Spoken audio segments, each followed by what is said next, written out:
పైసలు వాడికంటే బాగా సంపాదించాలి, వాడికంటే 2 స్టేర్లు కట్టాలి, వాడికంటే పెద్దది, వాడు డబల్ బెడ్రూమ్ ఫ్లాట్ తీసుకుంటే నేను 3 బెడ్రూమ్ ఫ్లాట్ తీసుకోవాలి అని వాడు వీడు ఆమె ఈమె అని ఎప్పుడు మనం ఇతరుల వైపు చూసి పోల్చుకొని సాతాను చేత శోధించబడి అహము చేత నింపబడి విశ్రాంతి కోల్పోతాం.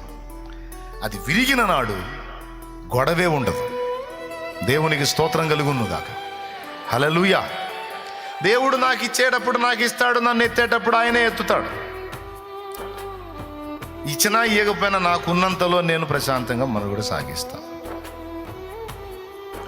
ఎందుకంటే చెప్తా వినండి, ఎందుకు అవి లక్ష్య పెట్టొద్దు, ఆ విషయంలో విరిగిపోండి అని నేను అంటున్నానంటే, భూమి మీద మానవ జీవితం అంతా కూడా ఒక కళ లాంటిది,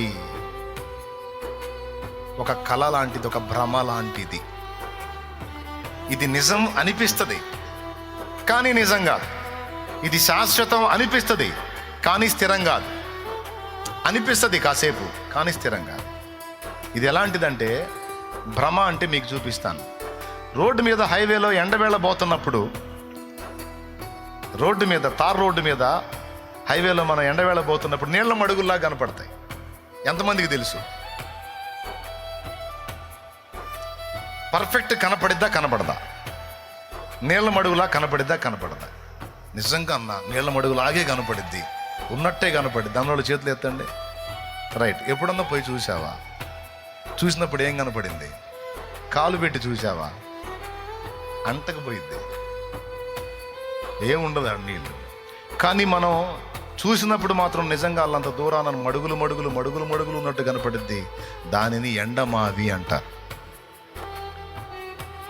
నిజానికి అక్కడ నీళ్లుండవు కానీ ఉన్నట్టు భ్రమ కలుగుతుంది.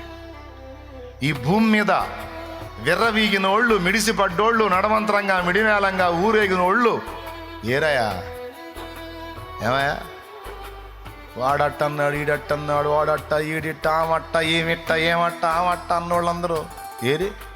ఎవడు ఎగిరి పడ్డా ఆవిరి కోసమేగా, ఎండమావేగా. నీకంటే ఒకడు ముందు మిగిలి బాగా సంపాదించాడంటే వాడు కూడా భ్రమలోనే ఉన్నాడు. వాడు సంపాదించాడని ఫీల్ అవుతున్నావు అంటే నువ్వు కూడా భ్రమలోనే ఉన్నావు. ఒకనాడు ఈ భ్రమలన్నీ వదిలి కళ్ళు తెరవబడి వెళ్తాం. ఇప్పటిదాకా వెళ్ళలేదా? వెళ్ళిన వాళ్ళని నువ్వు చూడలేదా?